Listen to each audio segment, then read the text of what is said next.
Hello प्यारे बच्चों, कैसे हैं आप लोग? आई होप बहुत अच्छे होंगे। आज हम लोग हिस्ट्री के बहुत सारे प्रश्नों को सॉल्व करने वाले हैं। प्रश्न बहुत अच्छे हैं और आपका आज का जो पहला प्रश्न है ये आप देख रहे हैं, ये मेडुअल हिस्ट्री का आ गया है। लेकिन कोई बात नहीं, आप लोगों का तो मेडुअल हिस्ट्री भी खत्म हो चुका है, तो इसको भी सॉल्व करना आसान है आप लोगों के लिए। बहुत अच्छा प्रश्न है बच्चों। आपका एक तरफ जो है शासक हैं, दूसरी तरफ प्लेस है, यानी कि कौन सा राजा कहाँ पे शासन करना था ये बताना है आपको। पहला है रणथंभौर, क्या यहाँ के शासक कर्ण देव थे? दूसरा है चित्तौड़, क्या यहाँ के राजा राय रामचंद्र थे?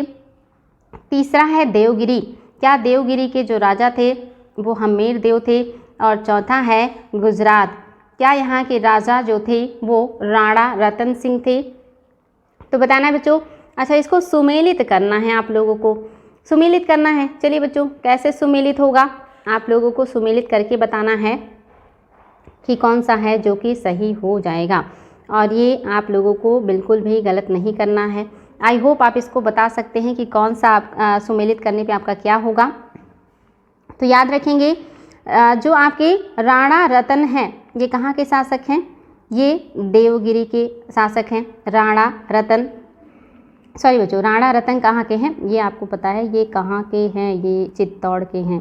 याद रखेंगे कहाँ के हैं? चित्तौड़ के हैं। राणा रतन ये आपके चित्तौड़ के हैं। देवगिरी के जो हैं वो रामचंद्र देव हैं। और आपका जो रणथंभौर है यहाँ के हम्मीर देव हैं, और गुजरात के कर्ण देव हैं। याद रखेंगे, गुजरात एग्ज़ाम में आया हुआ है इसलिए याद रखेंगे, गुजरात के कर्ण हैं। और चित्तौड़ के राणा रतन सिंह हैं। आपको पता होगा राणा रतन सिंह की पत्नी पद्मावती के बारे में ही जो है पद्मावत लिखा गया है। और देवगिरी के राजा राय रामचंद्र हैं, जहाँ से अलाउद्दीन खिलजी को बहुत ज़्यादा संपत्ति प्राप्त हुई थी, और जिस संपत्ति के बल पे उन्होंने अपने चाचा की हत्या करके दिल्ली का सिंहासन प्राप्त किया था। तो याद रखेंगे, देवगिरी के जो शासक हैं वो कौन हैं? रामचंद्र देव हैं। रणथंभौर के जो राजा हैं वो हम्मीर देव हैं, और कर्णदेव तो आपको पता ही चल गया है। तो याद रखेंगे, पहले का आपका क्या हो जाएगा? पहले का जो है तीसरा हो जाएगा, और दूसरे का क्या हो जाएगा? तो दूसरे का आपका हो जाएगा चौथा, और आपका तीसरे का क्या हो जाएगा? तीसरे का आपका दूसरा हो जाएगा, और आपका गुजरात का पहला हो जाएगा। तो याद रखेंगे बच्चों, इम्पॉर्टेंट है ये, और ये सारी चीज़ें एग्ज़ाम में बार बार पूछी हुई हैं। चलिए अगला प्रश्न देखते हैं, और ये प्रश्न आप सभी को बताना है। प्रश्न बहुत अच्छा है और इसका उत्तर तो बहुत ही आसान है और आप इसे बता सकते हैं। ये भी आपका मेडुअल हिस्ट्री का क्वेश्चन है बच्चों, आसान है। सुल्तान कुतुबुद्दीन ऐबक की मृत्यु कैसे हुई? पहला ऑप्शन है, उनके एक महत्वाकांक्षी कुलीन व्यक्ति ने कपट से उनका छुरा भोंककर मार डाला था। दूसरा, पंजाब पर अधिकार जमाने के लिए गजनी के शासक ताजुद्दीन एलदौज के साथ हुए युद्ध में उनकी मृत्यु हुई थी। तीसरा, बुंदेलखंड के किले कालिंजर को घेरा डालते समय उन्हें चोट लगी, जिसके कारण बाद में उनकी मृत्यु हो गई। और चौथा, चौगान की क्रीड़ा के दौरान जो है घोड़े से गिरने के पश्चात उनकी मृत्यु हुई थी। यहाँ पे बच्चों नसर नहीं है बल्कि घोड़ा है, घोड़ा। तो बताएंगे क्या होगा आपका सही आंसर? तो इसका उत्तर तो सभी को पता है, सबको रटा हुआ होगा कि कुतुबुद्दीन ऐबक की मृत्यु कैसे हुई थी। तो चौगान या पोलो नामक जो खेल है, ये खेलते समय घोड़े से गिरने की वजह से उनको अंदरूनी चोटें आई थी, और जिसकी वजह से उनकी मृत्यु हो गई थी। और आप सभी को पता है, उनके बारे में मैं आगे जब क्वेश्चन करवाऊंगी तो बहुत अच्छे से बताऊंगी सारी बातें। ये प्रश्न बहुत अच्छा है बच्चों, अगर आपने अच्छे से ऋग्वैदिक काल को पढ़ा है तो आप इसको बहुत आसानी से बता सकते हैं। कह रहा, ऋग्वैदिक काल में कोई नियमित भूमिकर नहीं था। क्यों ऐसा था? क्या कारण था कि ऋग्वैदिक काल में कोई नियमित भूमिकर नहीं था? पहला है, लोग एक स्थान पर अस्थायी रूप से नहीं बसे थे। क्या ये कारण था कि लोग एक स्थान पर अस्थायी रूप से नहीं बसे थे इसलिए? दूसरा, सरकार इस संबंध में अनभिज्ञ था। क्या उस समय के राजा को इस बारे में कोई आइडिया नहीं था? तीसरा, राजा को भूमि का मालिक नहीं समझा जाता था। क्या ये बात सही है? और चौथा, लोग भूमि कर देने के आदी नहीं थे। तो बताएंगे बच्चा लोग, ऋग्वैदिक काल में राजा को नियमित कर क्यों नहीं दिया जाता था? तो आई थिंक आप सभी को इसका उत्तर पता होगा। ऋग वैदिक काल के बारे में अगर आप जानते होंगे तो आपको पता है 1500 ईसा पूर्व से लेकर के आपका 1000 ईसा पूर्व का जो टाइम पीरियड है ये आपके ऋग वैदिक काल का है। और इस ऋग वैदिक काल में जो राजा है उसे भूमि का मालिक नहीं माना जाता है। जो लोग हैं वो ज़्यादातर क्या काम करते हैं, पशुचारण करते हैं, और पशुचारण के साथ साथ बहुत कृषि करते, खास करके क्या उगाते हैं, जौ की कृषि करते थे, साथ ही थोड़ी बहुत सब्जियां वगैरह उगा लेते थे। चूँकि भ्रमणशील जीवन था, कबीलाई जीवन था, आदिम जीवन था, इस वजह से अस्थायी जीवन नहीं था, अस्थायी रहते नहीं थे। राजा को भूमि का मालिक समझा नहीं जाता था, राजा पशुओं का मालिक होता था। और इसलिए आप देखेंगे जब राजा भूमि का मालिक ही नहीं है तो उसे कर क्यों दिया जाएगा। और उत्पादन भी इतना बड़े पैमाने पर नहीं होता था कि राजा नियमित रूप से टैक्स लगा सके। तो सबसे सही आपका आंसर जो है ये तीसरा हो जाएगा। बाकी के सारे जो है वो गलत हैं कि राजा का भूमि पर कोई मालिकाना संबंध नहीं था, इसलिए आपका तीसरा ऑप्शन बिल्कुल सही है। यही कारण है कि ऋग वैदिक काल में लोग राजा को ऋण नियमित रूप से नहीं देते थे, बल्कि राजा को उपहार स्वरूप कुछ देते थे। उपहार स्वरूप ऋग वैदिक काल में राजा को क्या दिया जाता था, बताएंगे बच्चों। एग्जाम में क्वेश्चन आ चुका है कि राजा को स्वेच्छा से लोग अपनी इच्छा से उपहार स्वरूप दिया करते थे। वो क्या था, तो याद रखेंगे बच्चों, वो था बलि। नेक्स्ट क्वेश्चन है, जैन धर्म के संदर्भ में निम्नलिखित कथनों पर विचार कीजिए। आपको जैन धर्म के बारे में बताना है और कूट की सहायता से उत्तर देना है। आपका पहला ऑप्शन है, इसके प्रमुख उद्देश्यों को संकलित करने के लिए, इसके प्रमुख उपदेशों को, यानी कि जैन धर्म के प्रमुख उपदेशों को संकलित करने के लिए पाटलिपुत्र में एक परिषद का आयोजन किया गया था।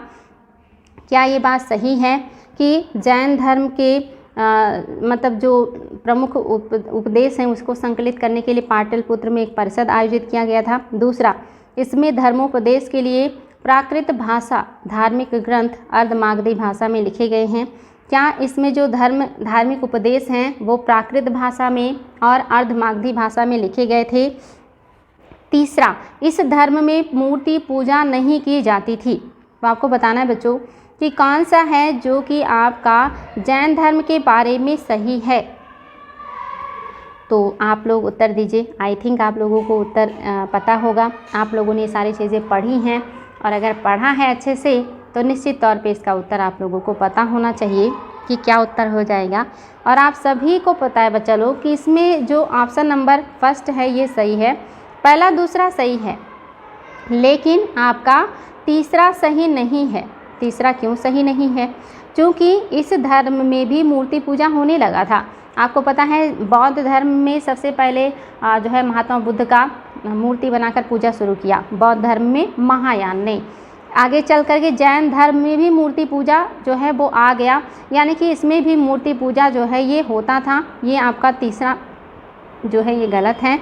आपका पहला बिल्कुल सही है कि जो जैन धर्म के उपदेश हैं इनका पहला संकलन पाटलिपुत्र में हुए परिषद में किया गया था। जो पहला परिषद था जैन समिति थी या जैन संगीति था। और दूसरा भी सही है कि इसके जो धार्मिक उपदेश हैं वो प्राकृत भाषा में और अर्धमागधी भाषा में लिखे गए थे। तो पहला दूसरा बिल्कुल सही है, लेकिन तीसरा सही नहीं है, क्योंकि ये लोग भी भगवान महावीर स्वामी का मूर्ति बनाकर पूजा करने लगे थे। लेकिन सबसे पहले वो मानव जिनका भगवान के रूप में पूजा किया गया या मूर्ति बनाकर पूजा की गई थी वो महात्मा बुद्ध थे। नेक्स्ट क्वेश्चन है बच्चों, जैन धर्म के संदर्भ में निम्नलिखित कथनों पर विचार कीजिए। पहला है, इस धर्म के सिद्धांतों के उपदेश का तीर्थंकर कहलाते थे। क्या इस धर्म के जो सिद्धांत हैं उनका जो उपदेश है और उसको जो देते थे क्या वो तीर्थंकर कहलाते थे? क्या तीर्थंकर शब्द जैन धर्म से जुड़ा है? दूसरा, इस धर्म के संस्थापक पार्श्वनाथ माने जाते हैं। क्या जैन धर्म के संस्थापक पार्श्वनाथ थे? और तीसरा, वर्धमान महावीर की माता लिच्छवी चेटक की बहन थी। क्या ये बात है कि लिच्छवी राजा चेटक की बहन थी महावीर स्वामी की माता? तो आपके सामने कूट है, क्या केवल पहला दूसरा सही है या दूसरा तीसरा सही है या पहला तीसरा सही है या तीनों सही हैं? तो बताएंगे बच्चों कौन सा है जो कि सही है। बहुत आसान है ये, आप लोगों ने अगर पढ़ा है जैन धर्म को अच्छे से तो आप लोगों के लिए ये बिल्कुल भी हार्ड क्वेश्चन नहीं है। आप सभी को पता है इसका जो दूसरा है ये सही नहीं है। अगर दूसरा सही नहीं है तो ये भी हट गया, ये भी हट गया और ये भी हट गया। आपका उत्तर आ गया पहला और तीसरा। दूसरा क्यों सही नहीं है? क्योंकि आपको पता है कि जैन धर्म के जो संस्थापक हैं वो कौन थे? वो थे ऋषभदेव। ऋषभदेव थे। और जैन धर्म के वास्तविक संस्थापक की बात करें तो वास्तविक संस्थापक कौन थे? तो वास्तविक संस्थापक थे महावीर स्वामी। कौन थे बच्चों? महावीर स्वामी। तो महावीर स्वामी वास्तविक हैं, लेकिन पहले संस्थापक जो हैं वो ऋषभदेव, ये संस्थापक हैं और ये वास्तविक संस्थापक है, क्योंकि इन्होंने ही जैन धर्म को सबसे ज़्यादा विस्तार दिया, प्रचार प्रसार किया। वर्तमान जो स्वरूप था जैन धर्म का ये महावीर स्वामी की देन है। इसी वजह से इनको वास्तविक संस्थापक कहा जाता है, लेकिन संस्थापक ऋषभदेव हैं। आप कमेंट करके बताइएगा बच्चा लोग। तो हाँ, इसमें क्लियर हो गया है आपका कि पहला भी सही है और तीसरा भी सही है। आपके लिए क्वेश्चन है, कमेंट करके बताइएगा कि जो ऋषभदेव हैं यह बताइएगा इसमें कौन सुमेलित नहीं है? ऋषभदेव, इनके सामने है वृषभ। क्या इनका प्रतीक वृषभ था? और दूसरा है संभव, संभवनाथ। क्या इनका अश्व था? अश्व। तीसरा है नेमिनाथ, नेमिनाथ। क्या इनका नील कमल था? नील कमल। और चौथा है अरिष्ट, अरिष्ट नेमि। क्या इनका शंख था? शंख, शंख। और आपका पांचवा है अजित, अजित, अजितनाथ। क्या इनका हाथी है? और आपका छठा है पार्श्व, पार्श्व, पार्श्वनाथ। क्या इनका सिंह है? बताएंगे बच्चों कि कौन सा जो सुमेलित नहीं है। पहला है क्या ऋषभ का वृषभ है? दूसरा है क्या संभव का अश्व है? तीसरा है क्या नेमिनाथ का नीलकमल है? चौथा है क्या अरिष्ट नेमि का शंख है? पांचवा है क्या अजितनाथ का हाथी है? छठा है क्या पार्श्वनाथ का सिंह था प्रतीक चिन्ह? कौन सा है जो सुमेलित नहीं है? आपको ये बताना है कौन सा है जो कि सुमेलित नहीं है। तो इसका उत्तर आप सभी को पता होगा बच्चों, क्योंकि एग्ज़ाम में बार बार पूछा जाता है। तो आई थिंक सभी को पता होगा कि जो पार्श्व हैं इनका सर्प है, इनका सर्प है, सिंह नहीं है। सिंह किसका है? महावीर स्वामी का है। सिंह महावीर स्वामी का है। और एक तीर्थंकर, इन 24 तीर्थंकरों में से एक तीर्थंकर जो महिला थी, जो महिला तीर्थंकर थी, उनका प्रतीक चिन्ह कलश था। कलश, कलश था महिला तीर्थंकर का जो है प्रतीक चिन्ह। और वो महिला तीर्थंकर कौन थी? कमेंट बॉक्स में फटाफट मतलब अभी उत्तर दे दीजिए, चाहे कमेंट बॉक्स में उत्तर दीजिएगा कि 24 तीर्थंकरों में कौन सी एक थी जो कि महिला थी। नेक्स्ट क्वेश्चन है बच्चों, जैन और बौद्ध धर्म के उदय के संदर्भ में निम्नलिखित कथनों पर विचार कीजिए। जैन और बौद्ध धर्म के जो उदय के लिए कौन से चीज़ें हैं जो जिम्मेदार हैं? पहला, इन धर्मों का उदय वैदिक धर्म में व्याप्त कुरीतियों और ब्राह्मण श्रेष्ठताओं के विरुद्ध हुआ था। क्या ये बात सही है? दूसरा, इन धर्मों के उद्भव का आर्थिक कारण नई कृषि मूलक अर्थव्यवस्था का विस्तार था। क्या ये बात सही है? तो आपको बताना है बच्चों कि कौन सा है जो कि सही है। आपके सामने कूट है कि केवल पहला सही है या केवल दूसरा सही है, या पहला, यहाँ पे बच्चों तीसरा हो गया है, ये दूसरा होगा।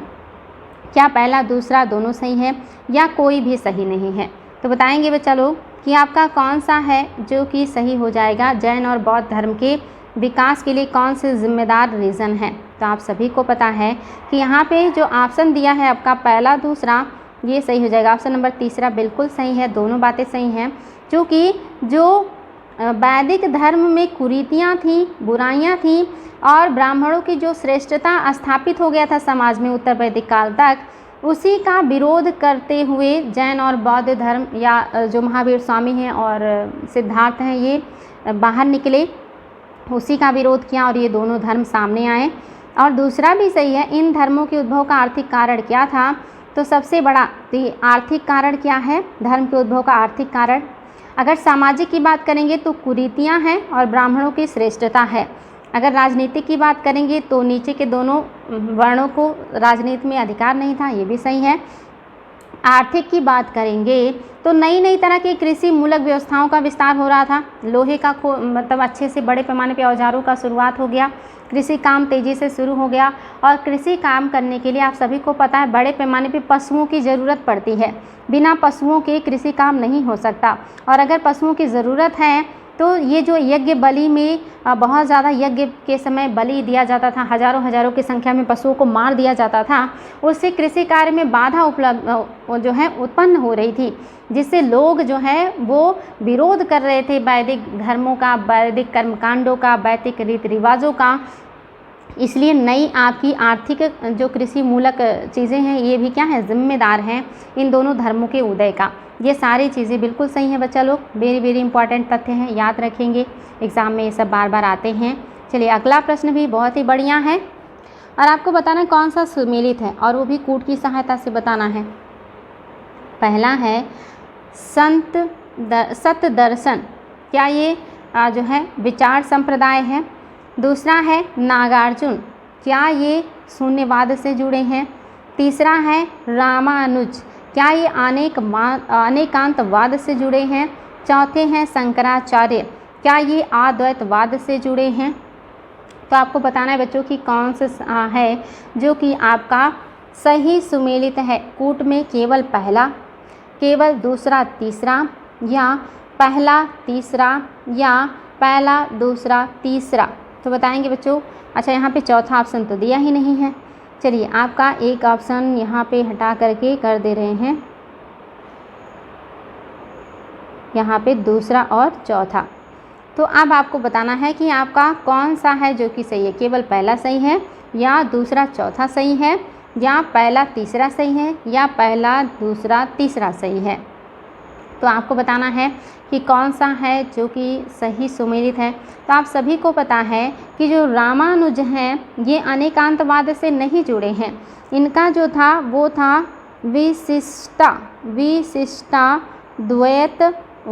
विशिष्टाद्वैतवाद था, यानी कि राम विशिष्ट थे तो उनका विशिष्टाद्वैतवाद था। तो अगर तीसरा नहीं है तो ये भी नहीं होगा और ये भी नहीं होगा।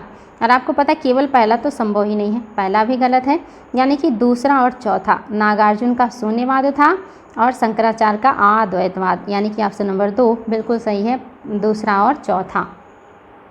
चलिए बच्चा लोग देखते हैं आपका अगला प्रश्न क्या है। कथन और कारण का प्रश्न है। कथन और कारण है तो आपको कथन और कारण को अच्छे से पढ़ना है और फिर उत्तर देना है। कथन है, अशोक ने 252 ईसा पूर्व में तीसरी बौद्ध संगीति पाटलिपुत्र में आहूत की और वहीं पर बौद्ध मत 2 संप्रदायों हीनयान और महायान में विभक्त हो गया था। क्या ये बात सही है कि जो अशोक हैं इन्होंने पाटलिपुत्र में जो बौद्ध संगीति का आयोजन किया था और इसमें बौद्ध धर्म 2 भागों में 2 संप्रदायों में बट गया था, हीनयान और महायान में? क्या कथन सही है? कारण है, कनिष्क ने चौथी बौद्ध संगीति श्रीनगर के पास कुंडलबन में आहूत किया था और ऐसा विश्वास है कि वसुमित्र ने इसकी अध्यक्षता की थी।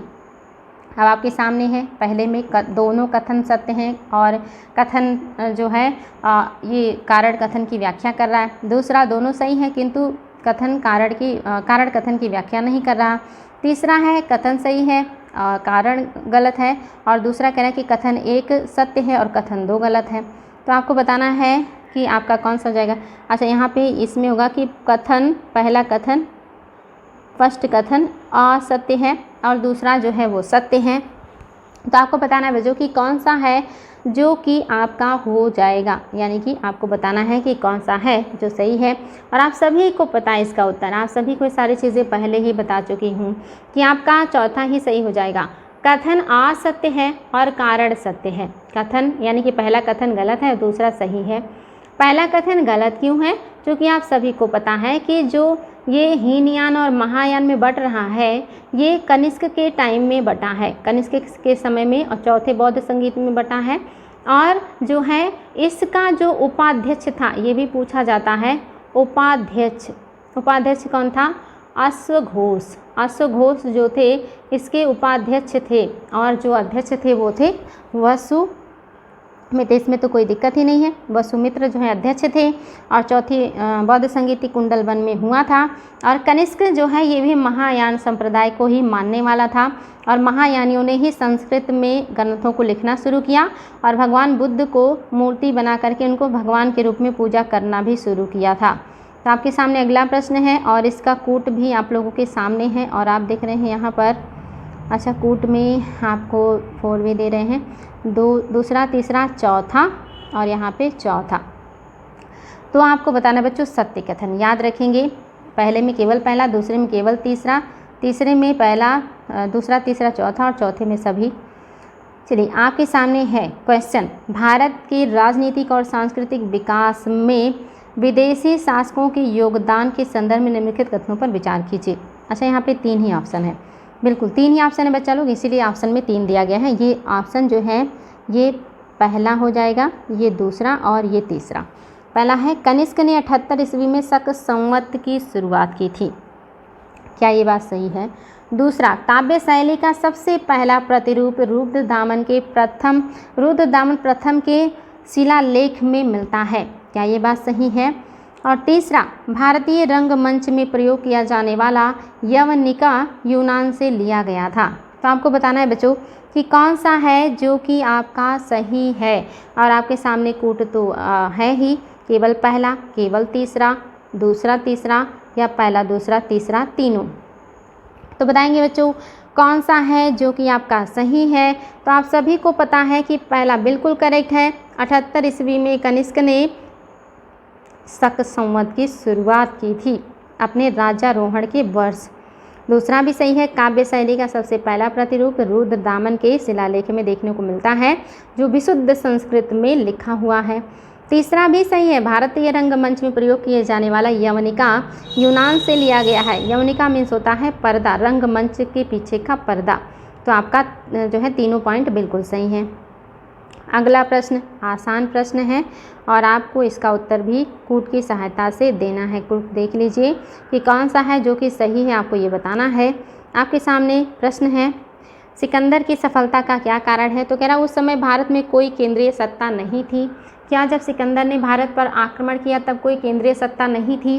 दूसरा, उसके पास प्रशिक्षित सैन्य बल था। क्या सिकंदर के पास प्रशिक्षित सैन्य बल था? आपको बताना है क्या पहला सही है, क्या दूसरा सही है, क्या दोनों सही हैं, या इनमें से कोई भी सही नहीं है। तो बताएंगे बच्चों कौन सा है जो कि आपका सही हो जाएगा। तो आप सभी को पता है कि यहाँ पे लिखे हुए जो बातें हैं ये आपकी दोनों सही हैं। जब सिकंदर ने आक्रमण किया कोई केंद्रीय सत्ता नहीं थी भारत में। उत्तर भारत में नंद वंश का शासन था, लेकिन वो भी कुछ क्षेत्रों में सिमटा हुआ था।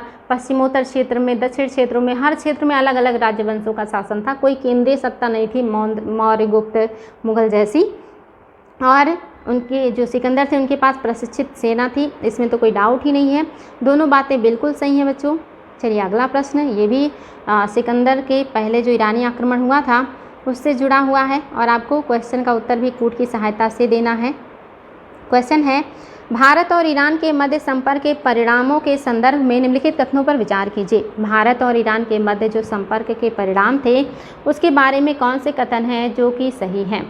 पहला है खरोष्ठी लिपि का आगमन। क्या ईरानियों के साथ जो है खरोष्ठी लिपि वो भारतीय क्षेत्र में आया? दूसरा, स्थापत्य कला पर ईरानी प्रभाव। क्या ईरानियों के आने से स्थापत्य कला पर ईरानी प्रभाव पड़ा था? तीसरा है व्यापार संबंधों की स्थापना। क्या व्यापार संबंध स्थापित हुए थे ईरानियों के आक्रमण की वजह से? तो बताना है बच्चों क्या पहला दूसरा सही है, दूसरा तीसरा सही है, पहला तीसरा सही है, या तीनों सही हैं? तो प्रश्न बहुत आसान है और आप लोगों को इसका उत्तर पता भी है। आपका जो आंसर है ये क्या हो जाएगा? ऑप्शन नंबर 4 बिल्कुल करेक्ट है, यानी कि पहला भी सही है, खरोष्टी, अरामाइक, यूनानी। ये यूनानी हालांकि यूनानी जो है ये आपकी यूनानियों के आने के बाद आया था, लेकिन खरोष्टी और अरामाइक जो है इसका विकास हो गया था। दूसरा भी सही है, स्थापत्य कला पर ईरानी प्रभाव पड़ा था, नो डाउट, और व्यापारिक संबंध की स्थापना भी हुई थी, ये भी सही है। यानी कि जब कोई आक्रमण होता है तो सांस्कृतिक, आर्थिक, राजनीतिक हर तरह के चीज़ों का विकास और विस्तार होता है। तो आपका तीनों बात बिल्कुल करेक्ट है। चलिए अगला प्रश्न, ये भी ईरानियों से जुड़ा हुआ है। आपके सामने कूट भी है और आपको कूट की सहायता से उत्तर देना है। चलिए देखते हैं क्या है। क्वेश्चन है 516 ईसा पूर्व पश्चिमी उत्तर भारत में ईरानी आक्रमण के संदर्भ में निम्नलिखित कथनों पर विचार कीजिए। 516 ईसा पूर्व पश्चिमी उत्तर भारत में ईरानी आक्रमण के संदर्भ में कौन सा कथन है जो कि सही है? पहला है, सर्वप्रथम दाराय बाहु ने पश्चिमोत्तर भारत पर आक्रमण किया। क्या ये बात सही है कि पश्चिमोत्तर भारत पर सबसे पहले दाराय बाहु ने आक्रमण किया था? दूसरा, यह साम्राज्य का सबसे अधिक उपजाऊ क्षेत्र था। क्या ये दाराय बाहु के साम्राज्य का सबसे उपजाऊ क्षेत्र था? और तीसरा, इस क्षेत्र में सुसंगठित शक्तिशाली राज्य का अभाव था। क्या ये बात भी सही है? कूट है बच्चों, पहले में केवल पहला, दूसरे में है केवल पहला, तीसरे में है पहला और तीसरा, और चौथे में है सभी। तो आपके सामने कूट भी है और आपके सामने ऑप्शन भी है। और आई होप आपके लिए ये क्वेश्चन बिल्कुल भी हार्ड नहीं है, बहुत आसानी से उत्तर दे सकते हैं, क्योंकि आप लोगों को अब इतना ज्ञान तो हो ही गया है कि कौन सी चीज़ें हैं जिसकी वजह से हम बार बार विदेशियों से हारे हैं। तो आप सभी को पता है पहला बिल्कुल सही है। पहला जो दाराय बाहु है इसी ने जो है पश्चिमोत्तर भारत पर आक्रमण किया, इसी को डेरियस फर्स्ट भी कहते हैं। दूसरा भी सही है कि इसके साम्राज्य का ये सबसे उपजाऊ क्षेत्र था, यहाँ से इसको बहुत ज़्यादा वार्षिक रूप से टैक्स प्राप्त होता था। और तीसरा भी सही है कि इस क्षेत्र में सुसंगठित शक्तिशाली राज्य का अभाव था। अगर सुसंगठित राज्य होता शक्तिशाली तो जाहिर सी बात है ये लोग आसानी से यहाँ पे अधिकार नहीं कर पाते और आक्रमण करने का साहस नहीं करते। तो इन क्षेत्रों में छोटे छोटे राज्य थे, साम्राज्य थे, जिसकी वजह से ये लोग बार बार आक्रमण करने का साहस करते रहे। अगला प्रश्न भी बढ़िया है और कूट की सहायता से उत्तर देना है। आपके सामने कूट भी है और ऑप्शन भी। क्वेश्चन है, कन्नौज के लिए हुए त्रिपक्षीय संघर्ष के संदर्भ में निम्नलिखित कथनों पर विचार कीजिए। आप सभी को पता है कि कन्नौज का युद्ध बहुत ही ज़्यादा इम्पॉर्टेंट है और मैंने आप लोगों को बताया था कन्नौज को महोदया नगर भी कहा जाता था। ये उस समय का बहुत ही समृद्ध क्षेत्र था जिस पर हर कोई अधिकार करना चाहता था। कन्नौज इलाहाबाद के पास बढ़िया उपजाऊ बेल्ट वाला इलाका है और उस पर अधिकार करने के लिए त्रिपक्षीय संघर्ष हुआ था, जिसमें पाल, राष्ट्रकूट और गुर्जर प्रतिहारों ने कई सौ वर्षों तक युद्ध को जारी रखा था। अंततः इन तीनों साम्राज्यों का इसी युद्ध की वजह से पतन भी हो गया। निरंतर युद्ध करने की वजह से ये तीनों साम्राज्य धराशायी हो गए। तो आपको बताना है कि इस त्रिपक्षीय संघर्ष के बारे में कौन सा कथन सही है। पहला है, यह पाल, राष्ट्रकूट और प्रतिहारों के बीच लड़ा गया था। दूसरा, इस संघर्ष में पाल शासक धर्मपाल को हराकर राष्ट्रकूट शासक ध्रुव ने कन्नौज पर कब्जा कर लिया था। तीसरा है, अरब यात्री सुलेमान ने इन तीन साम्राज्य के बीच हुए संघर्षों का वर्णन किया है। तो आपको पता है कि या तो कोई दो ऑप्शन सही है या तो तीन ऑप्शन, यानी कि दो या तीन में से कोई भी हो सकता है। क्या पहला दूसरा सही है, पहला तीसरा सही है, दूसरा तीसरा सही है, या पहला दूसरा तीसरा तीनों सही है? तो बताएंगे बच्चा लोग आपका कौन सा है जो कि सही हो जाएगा। और मोस्टली बच्चों का गलत होगा अगर उन्होंने अच्छे से इसको बारीकी से नहीं पढ़ा। मैंने इस पर वीडियो भी बनाया है, क्लास भी बनाया है, बहुत ही बेहतरीन तरीके से इनके सारे युद्धों का अच्छे से वर्णन किया है कि कब कौन हारा और कब कौन जीता। तो याद रखिए बच्चों, जो इसमें दूसरा ऑप्शन है जो कह रहा है कि इस संघर्ष में पाल शासक धर्मपाल को हराया था राष्ट्रकूट शासक ध्रुव ने, नहीं, इस युद्ध में क्योंकि कई पक्षों में हुआ था तो ध्रुव ने पालों को नहीं बल्कि प्रतिहारों को हरा करके कन्नौज पर अधिकार किया था, इसलिए दूसरा गलत है। अगर दूसरा गलत हो गया तो आपका क्या हो जाएगा, पहला और तीसरा सही हो जाएगा। अरब यात्री सुलेमान ने इन तीनों के साम्राज्य के बीच हुए संघर्ष का वर्णन किया है और इन्हीं तीनों के बीच ये युद्ध हुआ था और ये चीज़ आप लोगों को क्लियर होना चाहिए। चलिए अगला प्रश्न है और ये प्रश्न भी आपके लिए जो है बढ़िया है और उस समय की सामाजिक स्थिति के बारे में बताएगा आपको कि क्या सामाजिक स्थिति थी। क्वेश्चन है, प्रारंभिक प्रारंभिक मध्यकाल यानी कि शुरुआती मध्यकाल, जब मध्यकाल का शुरुआत हो रहा था, तो स्त्रियों की दशा के संदर्भ में कौन सी बातें हैं जो कि सही हैं। पहला है, स्त्रियों को मानसिक दृष्टि से हीन माना जाता था। क्या शुरुआती मध्यकाल में महिलाओं को जो है मानसिक रूप से हीन माना जाता था, कम बुद्धि का, कम समझदार समझा जाता था। दूसरा, स्त्रियों के लिए वेद पढ़ना वर्जित था। क्या स्त्रियों को वेद पढ़ने की इजाज़त नहीं थी। तीसरा, मत्स्य पुराण पति को गलती करने वाली पत्नी को कोड़े व खपच्ची से पीटने का अधिकार देता था। क्या ये बात सही है। आपको बताना है बच्चों कि आपका कौन कौन सा स्टेटमेंट है जो कि सही है। यानी कि शुरुआती मध्य जो काल शुरू हुआ है उस समय स्त्रियों की स्थिति आप सभी को पता है कि गुप्त काल तक स्त्रियों की स्थिति बहुत खराब हुई और वहाँ से लेकर के आधुनिक काल तक खराब ही बनी रही। उनके लिए समाज में हर तरह की कुरीतियाँ, हर तरह की रूढ़ियाँ, हर तरह के अंधविश्वास वो व्याप्त हो चुके थे। उनके पास कोई अधिकार नहीं था, ना सामाजिक, ना आर्थिक, ना राजनीतिक, ना सांस्कृतिक। वो मात्र एक पुरुष की संपत्ति बनकर रह गई थी। वो जैसे चाहे उनका उपभोग कर सकते थे। तो आपको बताना था कि कौन सा है जो कि सही है। तो याद रखेंगे बच्चों, इसका सारा जो पॉइंट है सही है, एकदम करेक्ट है। तीनों पॉइंट बिल्कुल सही है, इसमें कोई डाउट नहीं होना चाहिए आप लोगों को। चलिए बच्चों आगे बढ़ेंगे और देखेंगे हमारा अगला प्रश्न क्या है। निम्नलिखित कथनों पर विचार कीजिए। कथनों पर विचार करना है और कूट की सहायता से उत्तर देना है। पहला है, पूर्व मध्यकाल में राजस्थान में सती प्रथा का प्रचलन बड़े पैमाने पर था। क्या ये बात सही है कि मध्यकाल के शुरुआती दौर में, यानी कि जब शुरुआती दौर था मध्यकाल का, जो सल्तनत काल का टाइम पीरियड है, क्या उस समय राजस्थान में बड़े पैमाने पर सती प्रथा का प्रचलन था। दूसरा, वैदिक साहित्यों में मजदूर का वर्णन किया गया है। क्या वैदिक साहित्य में मजदूरों का भी वर्णन देखने को मिलता है। तीसरा, प्राचीन काल में ऋण पर ब्याज भी वर्ण के अनुसार लगाया जाता था। क्या प्राचीन काल में अगर किसी को ऋण दिया जा रहा है तो उस पर ब्याज कितना लगेगा ये वर्ण देख करके लगाया जाता था। तो आपको बताना है बच्चों, ये देखिए उस समय की सामाजिक दशा नहीं है, ये दुर्दशा है, सामाजिक दुर्दशा है, जहाँ पर स्त्रियों और शूद्रों को इंसान ही नहीं समझा जाता था। तो आपको बताना है कौन सी बातें हैं जो कि सही हैं। तो आप सभी को ये चीज़ें पता होना चाहिए बच्चों कि क्या सही है। क्या पहला दूसरा सही है, दूसरा तीसरा सही है, पहला तीसरा सही है या सभी सही हैं।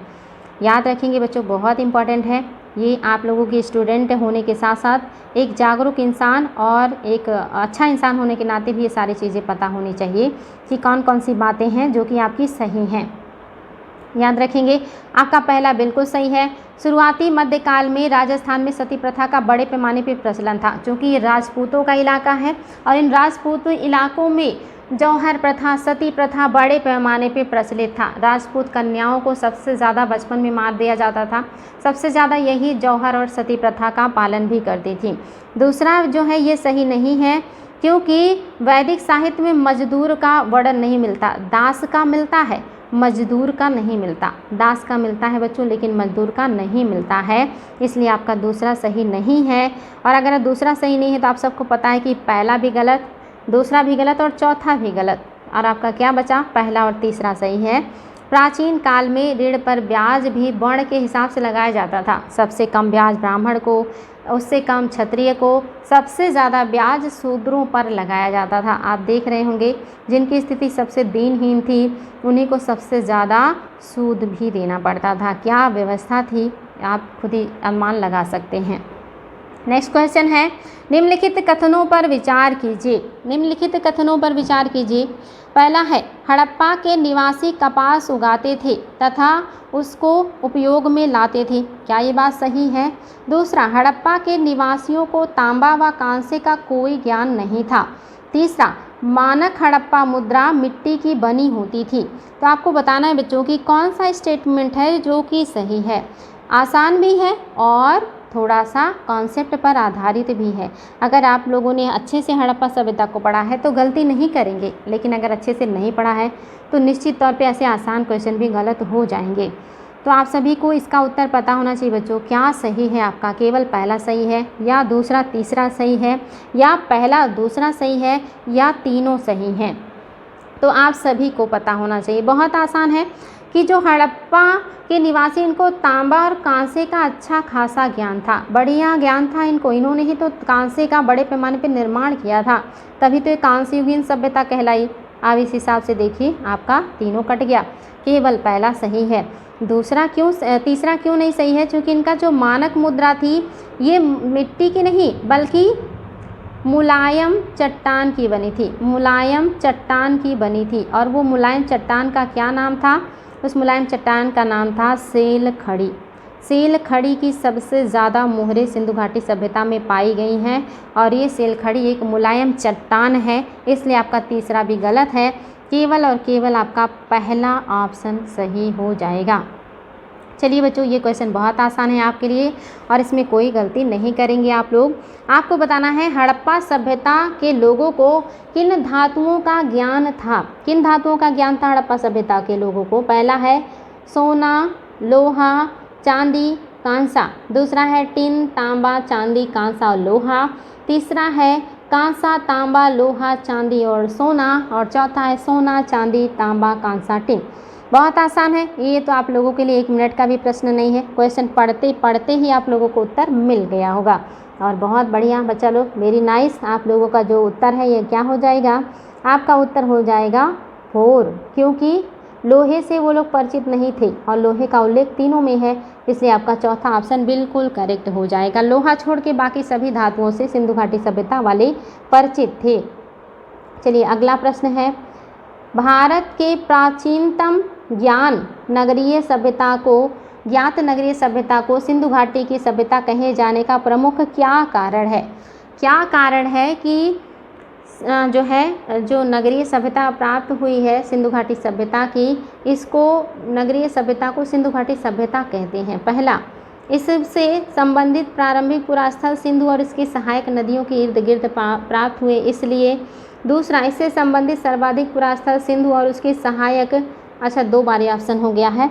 तीसरा है, इससे संबंधित एक महत्वपूर्ण स्थल मोहनजोदड़ो सिंधु नदी के किनारे स्थित था और संध्यावासी सर्वप्रथम इसी नदी के किनारे बसे थे। तो आपके पास समझ लीजिए बच्चा लोग 2 ही ऑप्शन है और आप सभी को पता है कि क्या हो जाएगा, कोई डाउट ही नहीं। आपका पहला दूसरा बिल्कुल करेक्ट है, यानी कि इसकी ज़्यादातर शुरुआती जो नगर बस्तियां हैं वो सिंधु नदी के आसपास ही मिली थी, इसीलिए इसको सिंधु घाटी सभ्यता नाम दिया गया था। चलिए अगला प्रश्न है, निम्नलिखित कथनों पर विचार कीजिए। भारत में यूनानी पहले ऐसे शासक थे जिन्होंने स्पष्ट रूप से राजाओं को समर्पित सिक्के जारी किए थे, क्या ये बात सही है? दूसरा, रुद्रदामन प्रथम ने शक संवत की शुरुआत की जिसका प्रयोग वर्तमान में भारत सरकार द्वारा किया जाता है। प्रश्न में कोई दम नहीं है बच्चा लोग, आप लोगों को बताना है कि आपका कौन सा है जो कि सही हो जाएगा और फटाफट उत्तर दीजिएगा। केवल पहला सही है, केवल दूसरा सही है, दोनों सही है या कोई भी सही नहीं है? बताएंगे बच्चा लोग क्या हो जाएगा आप लोगों का सही उत्तर। और आप सभी को पता है इसका सही उत्तर क्या है। आप सभी लोग जानते हैं कि पहला बिल्कुल करेक्ट है, दूसरा सही नहीं है, क्योंकि शक संवत की शुरुआत कनिष्क ने 78 ईस्वी में किया है, रुद्रदामन ने नहीं किया है, लेकिन भारत सरकार ने इसको अपनाया है, ये बात बिल्कुल सही है। अच्छा बच्चा लोग, आप लोगों को अगर प्रस्तावना आपने पढ़ा होगा तो आपने पढ़ा होगा लास्ट में कि मिति मार्ग शीर्ष 2006 विक्रमी को एतद द्वारा इस संविधान को अंगीकृत और अधिनियमित करते हैं और आत्मार्पित करते हैं। तो आप मुझे बताएंगे कि एतद द्वारा इस संविधान को मतलब जो है संवत 2006 विक्रमी को क्यों कहते हैं हम? क्यों संवत 2006 विक्रमी संवत 2006 विक्रमी क्यों कहते हैं हम? 2006 विक्रमी क्यों कहते हैं? मुझे ये चीज़ आप लोग कमेंट बॉक्स में कमेंट करके बताएंगे कि हम उसको संवत 2006 विक्रमी क्यों कहते हैं। उसकी जगह पे 1947 या 1950 क्यों नहीं कहते या 1949 क्यों नहीं कहते? तो आप इसका उत्तर हमें कमेंट बॉक्स में देंगे। बढ़िया प्रश्न है और उत्तर आप लोगों का आना चाहिए। चलिए अगला प्रश्न है, एक तरफ है राइटर और दूसरी तरफ है आपकी किताबें और आपको इसको बताना है और ये आपका आई थिंक आज का लास्ट प्रश्न है। चलिए बच्चों, लास्ट प्रश्न है आज का और आपका लास्ट प्रश्न जो है ये है कि एक तरफ है राइटर और दूसरी तरफ है आपके जो है कृति। तो सौंदरानंद क्या आपको मिलाना है इसको? कि किसका क्या किससे क्या मैच करेगा। चलिए इसको मानते ए, इसको बी, इसको सी और इसको डी। अब बताइए पहला किससे मिलेगा? सौंदरानंद किसकी रचना है? तो आप सभी को पता होना चाहिए कि सौंदरानंद किसकी रचना है, कामसूत्र किसकी रचना है, अभिज्ञान शाकुंतलम फेमस रचना है, किसका है ये, और 10 कुमार चरित बहुत ही फेमस रचना है, ये किस महान व्यक्ति का रचना है? बताएंगे बच्चों। मैं आप लोगों को थोड़ा सा समय दे रही हूँ क्योंकि यहाँ पे कोड नहीं है, तो आप लोगों को बिना कोड के ही फटाफट कमेंट बॉक्स में उत्तर देना है कि किसकी क्या रचना है। और ये बहुत ही इम्पॉर्टेंट है, एग्ज़ाम में बार बार आए हुए हैं ये सारे, मतलब जो है बहुत ही ज़्यादा इम्पॉर्टेंट है। और इसमें सबसे जो आसान है आप सभी को पता है, अभिज्ञान शाकुंतलम कालिदास का है, नो डाउट। 10 कुमार चरितम दंडी का है, नो डाउट। कामसूत्र सभी को पता है कि ये वात्स्यायन का है। और सौंदरानंद ये किसका है? और सारिपुत्र प्रकरण ये दोनों अश्वघोष का है। याद रखेंगे बच्चों, पहले का हो जाएगा सी, दूसरे का हो जाएगा डी, तीसरे का हो जाएगा ए और चौथे का हो जाएगा बी। इस तरह से आपका जो उत्तर है ये आपका उत्तर आपके सामने है। याद रखेंगे बच्चों, बहुत इंपॉर्टेंट है और ये सारे जो प्रश्न हैं ये एग्ज़ाम में आए हुए हैं। नेक्स्ट है बच्चों, एक क्वेश्चन है आप लोगों के लिए, इसमें से बताइएगा कौन सा स्टेटमेंट है जो कि सही नहीं है उत्तर वैदिक काल के बारे में। पहला है जादू, टोना, तंत्र, मंत्र, भूत, प्रेत उत्तर वैदिक काल की रचना है। क्या ये उत्तर वैदिक काल में ये सारी चीज़ें आई हैं? दूसरा, स्त्रियों का उपनयन बंद कर दिया गया। क्या उत्तर वैदिक काल की ये घटना है? तीसरा, वर्ण व्यवस्था जन्म आधारित हो गई। क्या ये उत्तर वैदिक काल की व्यवस्था है? चौथा, महिलाओं की महिलाओं के सारे अधिकार छीन लिए गए और उन्हें पुरुष की संपत्ति बना दी गई। और पांचवा है कि सभी सही हैं। तो बताएंगे बच्चों कि कौन सा है जो उत्तर वैदिक काल के बारे में सही है। क्या जादू, टोना, तंत्र, मंत्र, भूत, प्रेत जैसी संकल्पना उत्तर वैदिक काल में आया? क्या स्त्रियों का उपनयन संस्कार बंद कर दिया गया उत्तर वैदिक काल में? क्या वर्ण व्यवस्था जन्म आधारित हो गई उत्तर वैदिक काल में? क्या महिलाओं के सारे अधिकार छीन लिए गए उत्तर वैदिक काल में? या सभी सही हैं? बताएंगे बच्चों कौन सा है जो कि इम्पॉर्टेंट है और जो आपका सही है उत्तर वैदिक काल के बारे में। तो आप सभी ने पढ़ा है तो आप सभी को पता होगा ये सारी बातें बिल्कुल सही। उत्तर वैदिक काल में ही पहली बार जादू, टोना, तंत्र, मंत्र, भूत, प्रेत, वशीकरण जैसी चीज़ें आई जिसका उल्लेख अथर्ववेद में मिलता है। यानी कि उसके पहले समाज में ना जादू टोना था, ना तंत्र मंत्र था, ना भूत प्रेत थे। भूत प्रेत भी उत्तर वैदिक काल में आए हैं, उसके पहले इनका प्रादुर्भाव नहीं हुआ था धरती पर। स्त्रियों का उपनयन संस्कार छीन लिया गया, यानी कि पढ़ने लिखने का अधिकार अब उनका नहीं रहा और वर्ण व्यवस्था जन्म आधारित हो गई। अब यहाँ पे लोगों को जो है बाध्य कर दिया गया कि वो जिस भी वर्ण में जन्म लेंगे उसी के कहलाएंगे और महिलाओं के सारे अधिकार छीन लिए गए। अब उन्हें पुरुष की संपत्ति बना दी गई, जैसा पुरुष चाहे उनके साथ व्यवहार करे और वो जैसा चाहे उनके साथ ट्रीट कर सकता है। तो आपका सारा सही है बच्चों। आज के लिए इतना ही बच्चों। आई होप प्रश्न अच्छे लगे होंगे और ऐसे ही मेहनत करते रहिए। फिर हम लोग अगले दिन और भी बेहतरीन प्रश्नों के साथ मिलेंगे और बहुत अच्छे से मेहनत कीजिए बच्चा लोग। Thank you so much.